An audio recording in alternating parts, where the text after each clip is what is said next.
So let's go ahead and move on into the next story, which is something that we cover every year. The Game Awards 2020. The nominees have been announced. They got announced a while ago. And it just so happens that the Game Awards are this upcoming Thursday. So at that point, I figured it was a good idea for us to go through them. And I could already tell you, as somebody who watched the results of the Golden Joystick Awards, I have some serious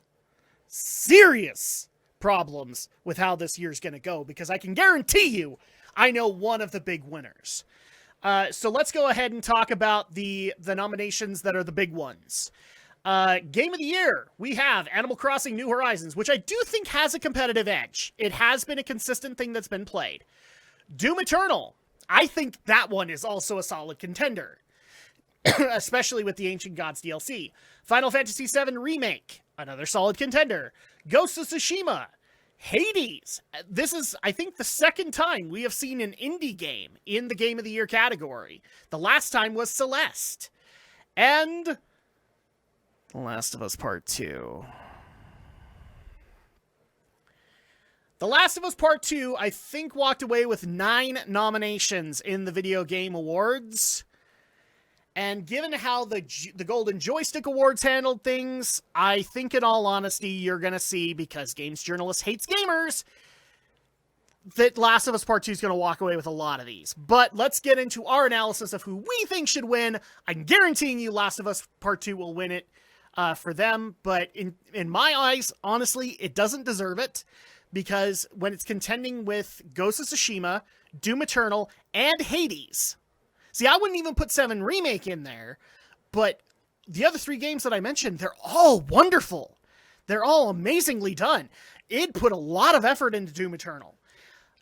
Sucker Punch put a lot of passion into Ghost of Tsushima. Hades is an amazing game. All are solid contenders. They won't win. Because games journalists want Last of Us Part 2 to win, because screw the gamers who hated it. I think personally either of those 3 would be solid contenders for Game of the Year and deserve it. But I can guarantee, like, that's kind of my double pick here, is I know where they're going. They're going the giant circle jerk route, and that's going to be Last of Us Part 2. Alex, Romney, who do you think should win this? Because some of these games you guys have also played. Yeah, it's hard to say. I mean, I'm with you. It probably is going to go with Last of Us Part 2 because, again, awards shows, it's less about quality and more who has the resources to lobby the judges more effectively. It's very much the Video Game Awards, much like the Oscars. The studios are probably going to be heavily lobbying, and, well, Naughty Dog and, by extension, Sony is probably going to be pushing harder. But at the same time, though, given that Ghost of Tsushima is a first-party title, I would say more especially since The Last of Us Part 2's director just got promoted to co-president of Naughty Dog. Yeah, and so it's probably going to be more likely Naughty Dog actively lobbying, whereas Sony is probably going to hedge their bets and lobby for both Ghost of Tsushima and The Last of Us Part 2, since those are both first-party titles for Sony.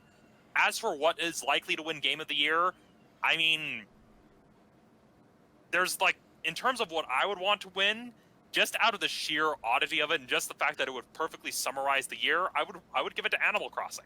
Because it's a case of, hey, this year was, crappy enough, and this was one of the few games that helped keep us all sane. And you wouldn't be wrong with that. A lot of people that I know that are playing it, I think Alex included, have gained enjoyment from Animal Crossing New Horizons. I'm not one of them. I gained enjoyment from 4 out of these games. Like, I liked Hades, I like Ghost of Tsushima. I have a love-hate relationship with the Final Fantasy VII Remake. I think that they did some things great and some things were weird. Doom Eternal was actually a lot more fun than I thought it would be. But, yeah, I just don't think it should go to Last of Us Part 2. Last of Us Part 2 is a dumpster fire. Yeah, I mean, they've got to at least work in some sort of Doom Guy Isabelle sort of, like, friendship thing at the awards show. You want to know what I think they should do? Is, I don't know if Isabelle has a voice actress, but you should have, because now that Doom Guy does, Doom Guy has a voice now. You should have the voice actor and actress do a presenting. That would be Isabelle great. Yeah, I don't think Isabelle actually has a voice actress since Animal Crossing does the whole Yeah, thing. that sucks. Yeah. But, I mean, the closest thing I should see is like they should at least, like, if not like the voice actor for the Doom guy, maybe have someone wearing like the Doom armor, but then he has like an Isabel t-shirt. All right. Alex, who do you think should win? I don't really have a strong opinion because the only one I played of the games is Animal Crossing, and it's very nice. I'd say sure it's a good contender, but is it better than the other ones? I don't know because it's the only one I played. You'll have to also remind me. I can't remember. Is the Game Awards voted on by the general public, or is it a judge? That's the premise. That's what Jeff Keighley wants it to be, but I don't know if that's been the case the last few years. I really don't, because in a lot of cases, I just don't see a majority of the gaming audience voting for Last of Us Part 2, and it's gonna win. I actually see them probably voting in the vein of either FF7 Remake or Ghost of Tsushima.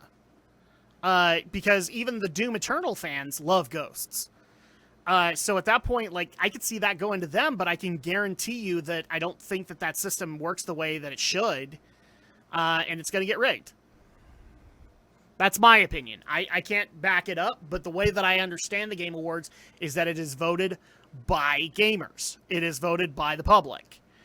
Well, I don't see that happening because games journalists are basically going to shove Last of Us Part 2 down gamers' throats. So that's just going to be the way that it goes. And for all the people who are going to be like, you didn't even play it. I played it. You guys can go see my stream. It's a fucking dumpster fire.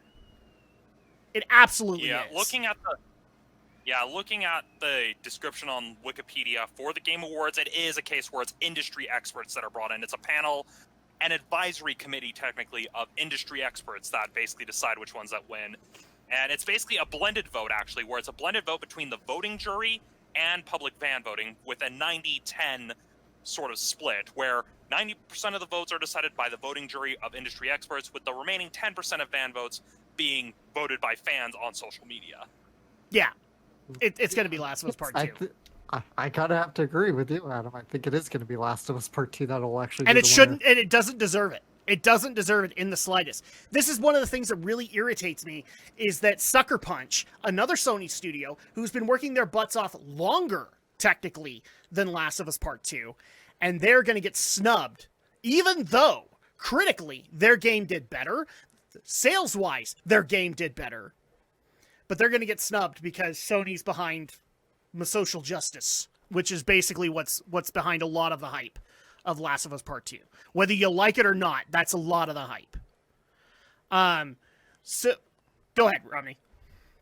Yeah, looking at it, it's probably, I can see Last of Us Part 2 getting Game of the Year, but then I can see Ghost of Tsushima taking away Best Action Game of the Year. Kind of the consolation prize, where, we give the main big one to Last of Us Part 2, but then we give Ghost of Tsushima one of the lesser-known awards. Probably. Let's go into the next award here, Best Narrative, which has the nominees of 13 Sentinels, Aegis Rim, Final Fantasy VII Remake, Ghosts of Tsushima, Hades, and The Last of Us Part 2. Last of Us Part 2! It's gonna win. Yeah, Again, Ghosts or 7 Remake should get it, but I would argue against the 7 remake just by virtue of the fact that it is a remake of an existing game. It's one of those, I couldn't tell. Yeah, it's kind of one of those. It's kind of one of those cases of, should we really even be considering it? Yes, it does embellish a few elements and work in some elements that have come from the compilation of Final Fantasy VII in the wake of the original's release, but it's still a remake, and it's kind of one of those, is nostalgia blindness going to kind of really guide that sort of thing, barring, See, and to me, Ghosts has a really great narrative that's actually based off of historical events. Whereas the narrative of Last of Us Part 2 falls apart within the first hour.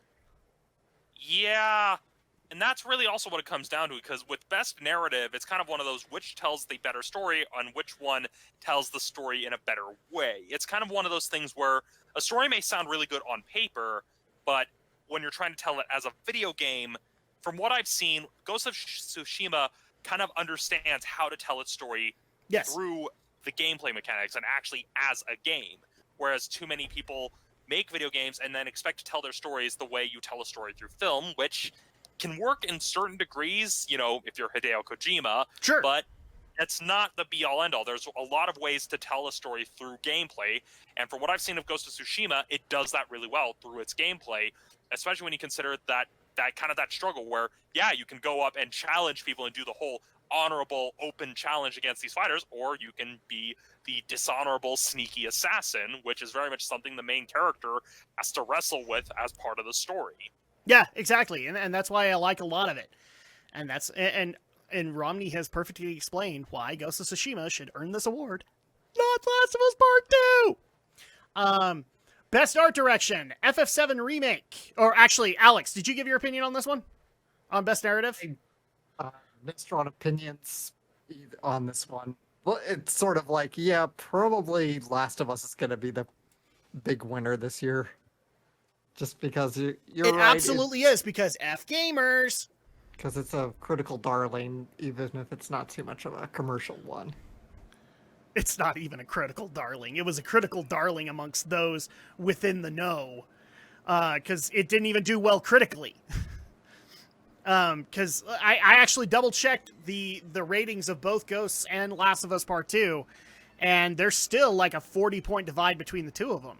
And Ghost of Tsushima is like sitting at about, I think it was a 92, 95, something like that. And Last of Us Part 2 is still sitting in the 50s. So, yeah. I'm not so sure. I just looked at the Wikipedia list of the aggregated scores here. Metacritic gets a 93, Destructoid 8.5, Game Informer Perfect 10, Game Revolution. Let's bring it up live. 3.5 out of 5. GameSpot 8 out of 10. Games Radar 5 stars. IGN 10. Push Square 10. US Gamer 4.5. VentureBeat 95 out of 100. VG247 5 stars. So The hell? I know that's a small sample here, right? But And also one that could be edited on the fly. Yeah, could be. Because surprisingly, the page isn't protected on Wikipedia. You'd think it would be. Nope. And okay, I can't for some reason bring up. So I'm going to Metacritic really quick. I can't bring up Ghost of. Is it Ghost of Tsushima or Ghosts? Ghost, singular. Oh, okay. Maybe that's why I'm not bringing it up. Tsushima. There we go. So currently and I'll put this up so that people know that I'm not screwing the pooch here. So we'll just do this screen really fast. So Ghost of Tsushima has an overall Metascore of 83. Its user score is 9.2. And now for Last of Us Part 2. Oh. Sorry, I had to put in the Roman numeral. So Metascore 93, user score 5.7. So it is the critical darling in this regard. And I'm guaranteeing you a lot of the critic reviews are the ones that, yeah, so there's where you see a lot of the hundreds and everything like that. But then we bring in the user reviews, and that's when you start getting a much different story. And I would agree with those. It's a dumpster fire. It really is. I don't know why it would get anything, honestly, because it disappoints even Last of Us fans. But that being said, let's go ahead and move on into the next award here, because it's going to be more of the same. Best Art Direction, Final Fantasy VII Remake, Ghost of Tsushima, Hades, Ori and the Will of the Wisps, Last of Us Part 2. This one, Honestly, I'm gonna be selfish and say it needs to go to Ori. Ori's design was amazing this year. Yeah, but I would also argue that Hades probably has a pretty good chance of getting. And you'd be right too. Like, Hades was also pretty damn good. I actually saw a lot of people basically saying that if Diablo 2 were made in this day and age, it probably would look like Hades. So I kind of agree with you on that. Alex, any thoughts on any of these? No thoughts from me. It's kind of a toss-up because I don't know why I can't see why The Last of Us Part 2 has an art direction nomination. It just seems like, Urban Decay. It's like, it doesn't seem that creative to me compared to its competitors here. Especially since it's Urban Decay of one city. Yeah, it's like, it's not that like creative. its previous game had Decay of like 4 to 5 cities. This is one. Just Seattle. Yeah, just compared to its competitors here, I'm just like, why is that one there? It doesn't make any sense. I can't answer that because I'm horribly biased. It's because my answer would be because game journalists love it. But that's me. So, best score in music: Doom Eternal, Final Fantasy VII Remake, Hades, Ori and the Will of the Wisps, and Last of Us Part 2. And this one's tough. I want Doom Eternal to take it, but it won't. And it's simply because of the current issues going on between Mick Gordon and Bethesda. So I don't think that one's going to be up for anything because I don't think it's getting advertised. FF7 Remake is good. I'm not saying that the tracks are bad, but in fact, in some cases, the tracks are not as good as the original. So I don't know if I'm backing there.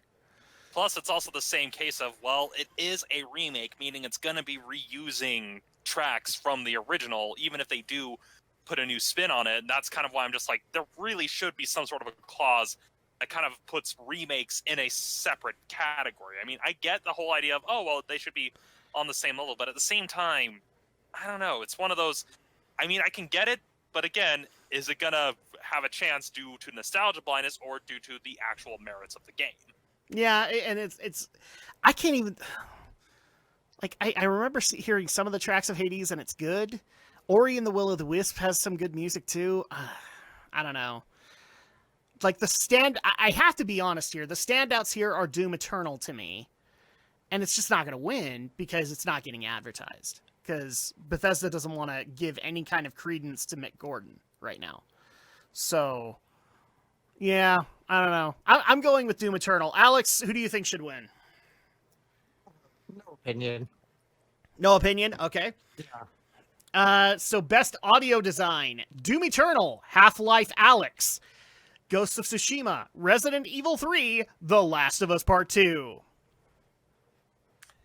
This one's a bit tougher. I mean, especially between something like Half-Life Alyx, which is designed for a virtual reality 3D sound sort of experience, but you've also got Resident Evil 3, which, granted, it's piggybacking on a lot of this work that was done for Resident Evil 2, which also relied heavily on sound. I'm going to say, like, I like Doom Eternal's audio design, but if I were to compare it to, say, the atmosphere that was trying to be set in Resident Evil 3 or in Ghost of Tsushima, it does kind of pale in comparison. It's a different kind of way to be able to set that up, but a lot of what Doom Eternal tries to do is because of demons. So at that point, it's just, I don't know if it stands up to any of these. You are kind of right about Half-Life Alyx, because it is set up for a specific kind of audience, which is the ones that are going to play it on VR. All I know is Last of Us Part 2 should not take it, because I am so sick and tired of proximity hearing in fucking gaming. And Last of Us Part 2 was the straw that broke the camel's back. I'm so sick of it. Please, from here on in, game companies, put a toggle on that I can turn it off, because I don't like it. It doesn't work properly, in my opinion. And Last of Us Part 2 is a perfect example of why it doesn't work. Alex, your take. It's nice to see Resident Evil 3 get a pity nomination somewhere. It is kind of a pity nomination, isn't it? Yeah. Yeah. Well, I liked it. I think it gets. I think it's good, but look, the one thing that I knew walking into the 3 remake is that it was going to be just as short as the original, and so at that point, that was probably going to go against it. But no, I actually will say that 3 remake is a lot better, in my opinion, than the original 3. They thought out a lot of the problems of 3 and they fixed them. Yeah, I had fun with it. Yeah, I mean, I enjoyed it. I kind of still wish they didn't, devote most of their resources to an online multiplayer game that nobody played and tacked that on, but still. Well, which one was the bigger thud? That or Marvel's Avengers? Hi-yo! Well, difference is that there was the initial thud. Marvel's Avengers, it's still, it's still mid-fall. It hasn't quite hit that thud yet. It's still, They're trying to keep their audience there. They're trying. They're trying, but it's still careening to its death. It really is. It's a slow death. Resistance was a quicker death. Okay, so this one is also going to be a controversial one for me. Best performance. Ashley Johnson as Ellie in The Last of Us Part 2. Laura Bailey as Abby in The Last of Us Part 2. Daisuke Tsuji as Jin in Ghost of Tsushima. Logan Cunningham as Hades in Hades. And Naji Jeterm for Miles Morales in Marvel Spider-Man Miles Morales. I can guarantee you this is what's going to happen. So it was just barely announced that Brie Larson will be a presenter at the VGAs. I guarantee you that's the award she's doing, and it's so that she can give Laura Bailey the award for Abby. Why? Because fuck you, gamers. You guys didn't like her. Yeah. I mean, that is the likely thing, but I can also see there being a strong push for Miles Morales as well. I could see that too as a positive thing, but like I said, a lot of my feelings on the VGAs this year is F you gamers, because I cannot understand why this game got 9 nominations. And Ghost of Tsushima has a lot of them, and that's great. But I mean, for crying out loud, we didn't put the Doom guy in there. A lot of people love the Doom guy voice. He didn't get in there at all. And you put 2 actors from Last of Us Part 2 in there. Again, this goes back to the case in point of Naughty Dog probably doing a bunch of lobbying. It's the same thing we see in the film industry of, film executives and film studios heavily lobbying. But this isn't those the only year we've seen it. This is one of those things I think you and I have talked about, Romney, of like things that need to get fixed in the VGAs. Do not, at least in concept of performance here, do not have multiple actors from one game. Okay? And one of the ways that we talked about this is best voice actor and best mocap actor. All right? And granted, a lot of people are going to get mad at me because the perfect example here was last year with Death Stranding, because you had the girl who played Fragile, and then you also had Mads Mikkelsen in there. Yeah, Leia Seydoux is the actress. Leia Seydoux. But it's still frustrating to see, at this point, I'd just rather have the VGAs just have best male performance and best female performance. Or alternately, you can do what the Oscars do, where you have best actor and best supporting actor, where you say, okay, best main character and then best supporting character performance. That would probably be the best way to sidestep that. Granted, you run into the issues like with The Last of Us Part 2 of, you technically play as Ellie and as Abby, and so they're technically both main characters, but still, that would probably be a better way to approach it, as doing best actor and then best supporting actor, sort of kind of a similar denomination. Sorry, 1 second. What? Oh, are you doing your thing? Yeah. Okay. I thought you were doing it. No, I am. Sorry, guys. All right. My daughter's mad that she doesn't get to see me. But yeah, so sorry, we had real life kind of intervene. It's almost like it's a podcast or something. But yeah, it just kind of irritates me when I see 2 characters up for the same game when you could have had somebody from another game get some highlight here. Especially in the case of, I get why Miles Morales is in there, but a lot of people like the fact that Doom Guy got a voice, and it wasn't bad. I can already think of a couple of other games that were really good performances. For crying out loud, FF7 Remake, they brought in a whole new cast, and people love the new cast, but they didn't highlight any of them. So yeah, but again, I'm gonna keep saying this. I still have the reluctance of, it is a remake. I'm not really sure if it should be, put on the same metric. Yeah.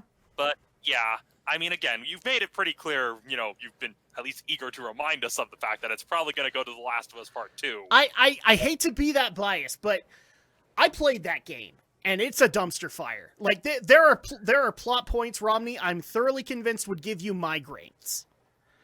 Because they didn't do it to us, they did it to our audience while we played live. So at that point, like, if I were to show you some of these things, even you would see why this game is kind of a waste of time. Yeah, I mean, that I have a copy of the original. It's just, I'm just not a big fan of, like, these post-apocalyptic, grim, dark sort of games because, well, I don't play games to feel depressed by the time I'm done. It's kind of one of those, yeah, it's not really on my radar, and I could probably like throw out 3 different problems that I've had with zombie films and their messed up plot points, and I'm sure at least one of the examples I would give would probably be one of the things that comes up in The Last of Us Part 2, because that's a problem with when you're trying to establish a franchise in the zombie genre. There's only so much you can really do. I mean, this is why Walking Dead works better as a series rather than as a standalone film. Yeah. Just so, for the sake of time, let's go ahead and move through the last couple of bits of nominations. In fact, I'm actually kind of worried we won't be able to get to the discussion today, but that's okay. We'll figure it out. Best Indie Game: Carrion, Fall Guys, Ultimate Knockout, Hades, Spelunky 2, and Spiritfarer. This one I can guarantee is going to Hades. Yeah. It's either that or this is going to be the pity award that goes to Fall Guys. Because, in fact, one of the things that's surprising to me on this is Best Indie Game didn't include Among Us. Yeah, but that's because they gave it Best Mobile Game as a nomination. Yeah, I guess so. And the other reason is also because Among Us actually technically had been out for a number of years before it became as popular as it did. So it technically doesn't qualify as for Best Indie Game per se, because the game had been released for quite a while, but it wasn't until a bunch of streamers and YouTubers started playing it that it then picked up a bunch of steam. So it kind of missed that window. But that's probably why they gave it to Best Mobile Game, because I'm guessing because of the fervor, they then made a mobile port. Yeah, pretty much. And yeah, I would actually guarantee that Best Mobile, out of the ones that are competing against it, Among Us is going to win. Yeah, I mean, because there's just too much love for it. Well, it's not just that, but it's just, I mean, Call of Duty Mobile, Genshin Impact, like, all the other games that are in the category, it's like, yeah, they're basically the usual shovelware that usually ends up in mobile games. I mean, I know there's fans of Genshin Impact, I've seen the memes, I've seen the jokes, but that ain't winning any awards, no matter how hard you try. No, dude, like, Among Us is so marketed right now. Yeah, and it's word-of-mouth marketing, the best kind of marketing that the people who make the game don't have to pay for. I mean, the best example that I have is, like, one of my nieces is not really into game. Like, she has one game she plays and that's it. But she is totally into Among Us merchandise. The only time I've seen her this hyped about merchandise and things like that, I kid you not, was Five Nights at Freddy's. That was the last time she cared about additional stuff, and now she's into Among Us stuff. So that's how I know that it's scoring well. Mm-hmm. So the next one I think that we're all going to care about is Best Action Game, which is Doom Eternal, Hades, Half-Life Alyx, Nioh 2, and Streets of Rage 4. So Ghosts wasn't even put in there. Well, Ghosts is in action-adventure. Action-adventure, yeah. Yeah, so for Best Action Game... I have one argument here that I want to make to you, Romney. Streets of Rage 4 has a lot of love from this year. What do we actually think its chances are against something like Doom Eternal?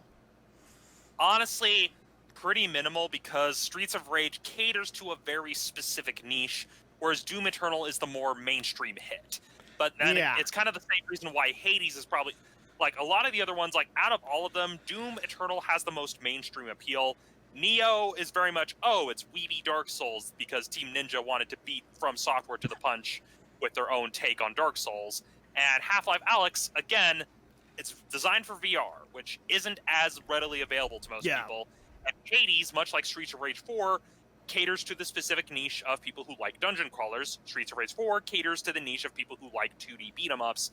So out of all of them, it's going to go to Doom Eternal because it has the most mainstream appeal. Yeah, and also probably the most mainstream knowledge at this point. Like, people are probably more likely to know about Doom Eternal than they are Streets of Rage 4 at this point. Alex, what do you think? Like, do you think anybody on this list aside from Doom Eternal has a shot? Probably not, just because it's Doom. Okay. All right, so moving into Best Action Adventure Game, we have Assassin's Creed Valhalla. Why is that being nominated now? Because it technically came out this year. They need cutoffs. Ghost of Tsushima, Marvel's Spider-Man, Miles Morales, Ori and the Will of the Wisps, Star Wars Jedi Fallen Order. Do you see what I mean by a cutoff date? Like, we have a game that literally just barely came out, and we have a game that came out November or December of last year. That's by design. That's literally by design, is that they release it this early in order to qualify. We see the same exact... This is why so many films that are vying for Oscar nominations come out on Christmas Day, even though they're not the kind of movies that anyone would want to watch on Yeah. Christmas Day. Pretty much.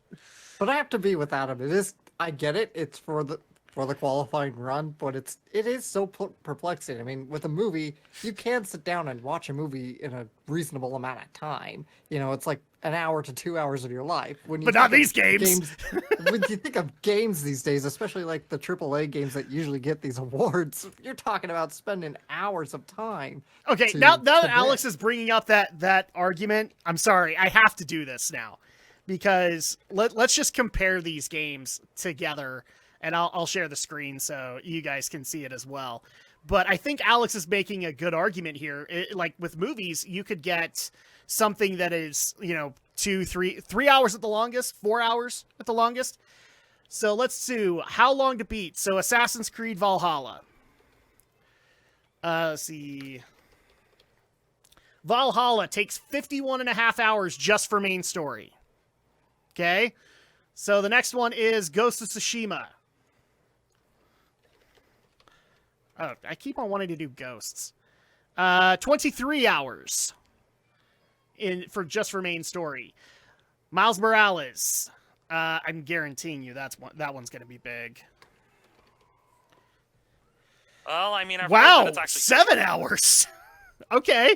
Yeah, well, that one's able to be because plowed they've through. got DLC content on the way, especially considering that it's more or less an expansion on Marvel's Spider-Man, not so much a full-on game itself, given that it's the same engine, it's the same city, and only a certain amount of time has passed since the ending of Spider-Man PS4. Yeah.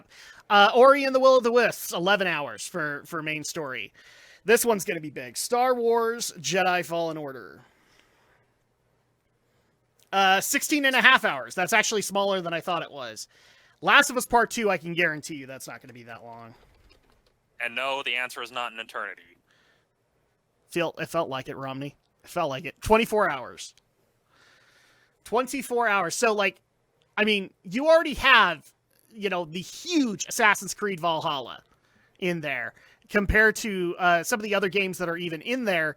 It is a different comparison. It really is. Holy crap. Honestly, for this one, my money is going to be on Ghost of Tsushima. Given that Last of Us Yes. Part 2 is likely going to take Best Game of the Year, I can see this being like, okay, Sony, looking at it, Sony's got 3 games in this category. Ghost of Tsushima, Marvel's Spider-Man, and Last of Us Part 2. Out of all of them, Ghost of Tsushima is probably the likeliest contender. Maybe Jedi Fallen Order, from what I've heard about it. It's probably going to be between those two, unless Ubisoft is really aggressive with their lobbying. I like Jedi Fallen Order, but here's my problem with it being the winner. It is so far out of anybody's minds that it's not even going to be considered, kind of thing. And it was a cool idea. It was basically a Star Wars Dark Souls game, and it actually is really fun. But if you ask me honestly, which one would I rather play, Ghost of Tsushima or Fallen Order, I'd probably pick Ghost, because Ghost is really good compared to it. Jedi Fallen Order, as good as it is, it still has that trademark EA, we're not going to polish this as much as we probably should kind of thing. So, Best RPG. This one's going to get a little squicky. Final Fantasy VII Remake, Genshin Impact, Persona 5 Royal, Wasteland 3, Yakuza Like a Dragon. I'm going to honestly say, and I'm going to get an unpopular viewpoint on this, I think it's going to go to Genshin Impact, simply because Genshin Impact has a little bit of a fan following from what I understand. If it doesn't go to Genshin, it goes to FF7 Remake. Yeah, my money's more on FF7 Remake. I'm not even sure why Persona 5 Royal is even in consideration, considering that it's more of an expansion on a game that's already come out. And I know with Yakuza Like a Dragon, there's a lot of fan vitriol with the way Sega has been handling Like a Dragon. To the point where, that game's probably not going to really stand much of a chance. There's already a lot of bad blood. Well, the only reason I would say that 7 Remake is going to win is because people have been waiting 10 years or 5 years roughly to get it. And now that they have it. It's also kind of one of those cases of, okay, between a game that is like a standalone game you pay $50 and you get the complete experience versus a free-to-play budget RPG that ripped off a lot of its assets from Breath of the Wild. It's kind of one of those, yeah, it's probably going to go to FF7 Remake. I don't see Genshin Impact doesn't have as much of a chance. Yeah, it's got the popular fan following, but it is very much a free-to-play mobile game that lifted a lot of stuff from other games. That it's very much one of those, only the really... It's very much one of those, it's too niche, even more niche than Final Fantasy VII. Yeah. Alex, do you have any horses in this race? No horses in the race personally, but I'm kind of thinking it is going to go to Final Fantasy VII. Yeah. I don't. Genshin Impact certainly has a social media presence, but I think Romney might be right here. I don't think it's made. I think, in all honesty, to really. This is why I'm saying it's the two of them, is because these are more notable. Like, the last time I heard about Persona 5 Royal was the controversy that we covered. I haven't heard anything about it since, and I even have had some trailers advertised to me, and I just oh, okay, that's a thing. Yakuza Like a Dragon, I would actually say it doesn't really have that much of a presence, because I didn't even know it came out until the streamers were playing it, and the streamers were having issues with it. So it's just okay, yeah, this is probably not going to win. That's why I'm saying, it's either going to go to Genshin or FF7 Remake, and given what we're saying right now, it's probably FF7 Remake. Yeah, I mean, people forget, yeah, Genshin Impact has a lot of media traction, but it's not the kind of media attention people think. It's oh, it's because it's a great game. No, a lot of it is either, people drawing, lewds of the various characters, or people making fun of a lot of the jankiness of Genshin Impact, or basically wanting to convert a certain character into an emergency food item. So the next game that we have here is Best Fighting Game. This is where Alex can kind of tune out. We have Grand Blue Fantasy Versus, Mortal Kombat 11 Ultimate, Street Fighter V Champion Edition, One Punch Man, A Hero Nobody Knows, and Undernight In-Birth EXE Late CLR. I'm pretty sure I'm not saying that right. I know this is going to be a tough sell, Romney. It's going to Mortal Kombat 11, because there's no way that Ed is not advertising that. Honestly, I agree with you. Mortal Kombat has had more of a steadier build, because let's face it, Street Fighter V people have dropped Street Fighter V. I mean, there are people who still play especially when we found out that 6 was on the way. Well, between 6 being on the way, but also, ArcSys mopping the floor with Capcom with Dragon Ball FighterZ, and with Guilty Gear Strive on the way, Street Fighter is barely hanging on. They're going to really have to find a way to appease the fan base and not screw the pooch like they did with 5. I'm not sure about Guilty Gear. A lot of people that I've been talking to have not had good experience with the Strive beta. But that might be a good thing in ArcSys' case. They can learn a lot of lessons and it comes out as a better final product. Yeah, then that's kind of the point of a beta, is that, we get feedback from initial player bases to know what we need to work on. And so, although they've got both Grand Blue and Undernight are both ArcSys games, out of all of them, One Punch Man, only the fans of the series are the ones playing it, and even then, a lot of it is based around the gimmick of, you have to buy time. I'm a fan. Characters. I thought it was coming out next year. Yeah, and so, out of all of them, I'm with you. Mortal Kombat 11 honestly stands the strongest chance, mostly because it's had more of a presence. The updates have been a lot more consistent, and I gotta say, seeing some of the Rambo cutscenes and some of the interactions has kind of warmed me up to the game a little bit. And that's mostly because Rambo is the only character who's actually reacting the way any normal person would if they walked into a Mortal Kombat game, where he's just what the F is wrong with this place? So, see, my reaction is the opposite, because Rambo, even though I agree with you, he actually is having some genuine reactions, he just doesn't feel like he should be in a Mortal Kombat game.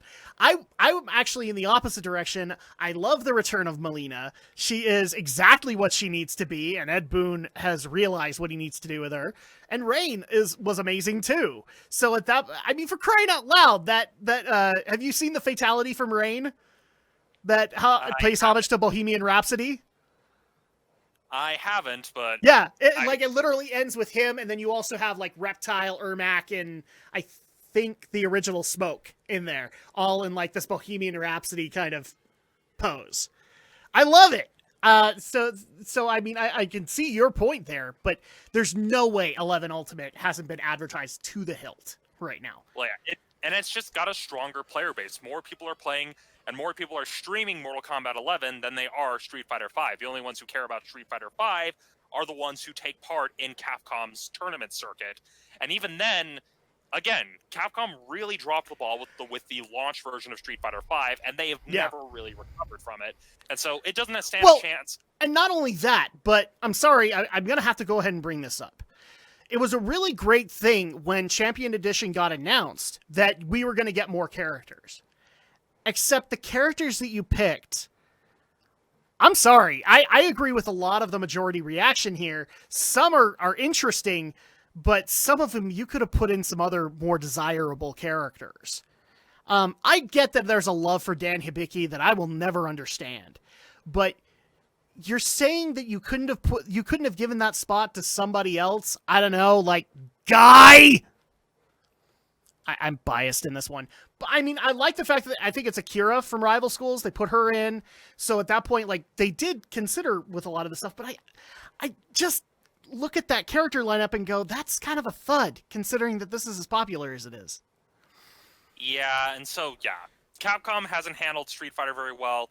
Grand Blue and Under Night are both the very niche ArcSys titles that only really niche players enjoy, so those are probably out. Just by sheer notes of not, dropping the ball and not being super niche, I'm with you. It's probably going to go to Mortal Kombat 11 Ultimate.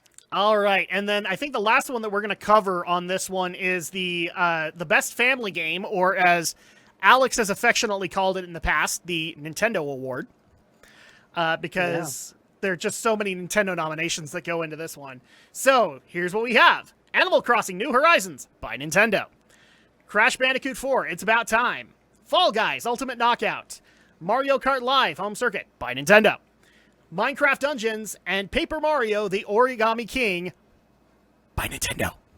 So at that point, this one's kind of hard to call because I know that the reception for Crash 4 is good, but it's not as good as they thought it was going to be. Minecraft Dungeons didn't get the reception that I think Mojang was hoping that they would get for it. If I were to take a guess here, this would be the charitable award that gets given to Fall Guys. If not them, then Animal Crossing: New Horizons. I think Animal Crossing has it in the bag. Same here. That's out of all of them, that's going to be the most likely winner. See, part of me wants to think that maybe they'll step outside of Nintendo, but I mean, you're right. Fall Guys was a good game. It did have some issues, though. Okay, yeah, so Animal Crossing: New Horizons, that's more than likely the one. So, unfortunately, we did actually have another discussion here, but maybe what will happen with the other two that we have, given that we don't have much time with the remaining bit of the year, maybe what we'll do is we'll take these last two discussions and we'll move them to next year, and we'll just start fresh with these discussions and actually get into them, considering that in January, we probably won't have a whole lot of stories. So at that point, this is probably going to be something that we can fill in with. Are you both in agreement, or you guys still want to take the time? Because I think it's a little late for Romney. But I'm fine with moving it. Yeah, I'm okay to move it too. I think in a lot of cases we can move those next two discussions to next year and discuss them thoroughly during the doldrums, as it were.